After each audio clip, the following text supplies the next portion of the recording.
कुछ जगह सिर्फ इतिहास नहीं होती, वहाँ कुछ अब भी जिंदा रहता है।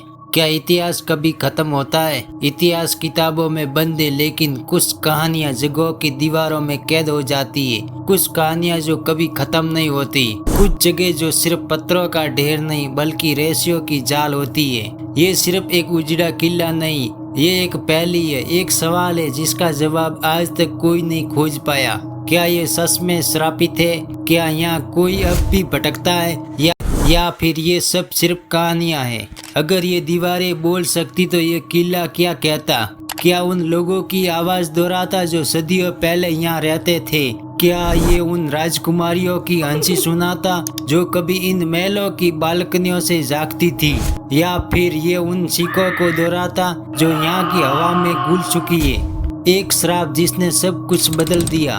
1583 में आमेर के राजा भगवंत दास ने इसे बसाया था। उनका बेटा माधो सिंह यहाँ का शासक बना। नगर फला फूला, पर किसी ने ध्यान नहीं दिया था कि ये स्थान पहले से ही एक योगी की साधना भूमि थी। बालूनाथ ने एक शर्त रखी थी, या महल बनाओ पर उसकी साया मेरी समाधि पर नहीं पड़नी चाहिए। अगर ऐसा हुआ तो ये नगर कभी आबाद नहीं रह पाएगा। राजा ने ये शर्त मान ली, लेकिन जैसे जैसे समय बीता ये बात भुला दी गई। महल का विस्तार हुआ और एक दिन इसकी साया समाधि पर पड़ गई और उसी दिन इस नगर की तकदीर बदल गई। धीरे धीरे ये उजड़ने लगा, लोग भागने लगे और भानगढ़ वीरान हो गया। पर क्या ये अकेला श्राप था? एक और कहानी है, शायद इससे भी ज्यादा डरावनी।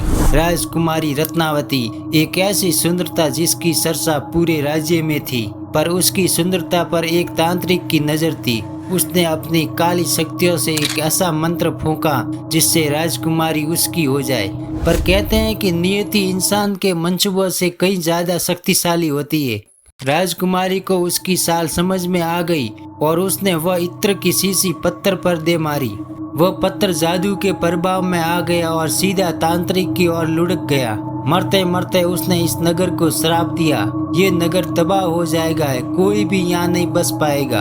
आज का भानगढ़ सा सन्नाटा भी बोलता है, लेकिन बाद भी ये जगह जिंदा लगती है। लोग कहते हैं यहाँ सूरज ढलने के बाद कोई नहीं ठहर सकता। जो भी रात में यहाँ गया उसने अजीब घटनाओं का अनुभव किया। कभी कोई फुसफुसाहट सुनाई देती है, कभी कोई परछाई नजर आती है, पर यह सब भ्रम है या कोई अनदेखी शक्ति। क्या आप इस कहानी को महसूस करने के लिए तैयार हो? ये सिर्फ एक उजड़ा किला नहीं, ये एक रहस्य है जो सदियों से अनसुलझा है। यहाँ की हवाएं अब भी फुसफुसाती है, पर सुनने वाला कोई नहीं। क्या आप इस जगह के रहस्यों को समझ सकते हो?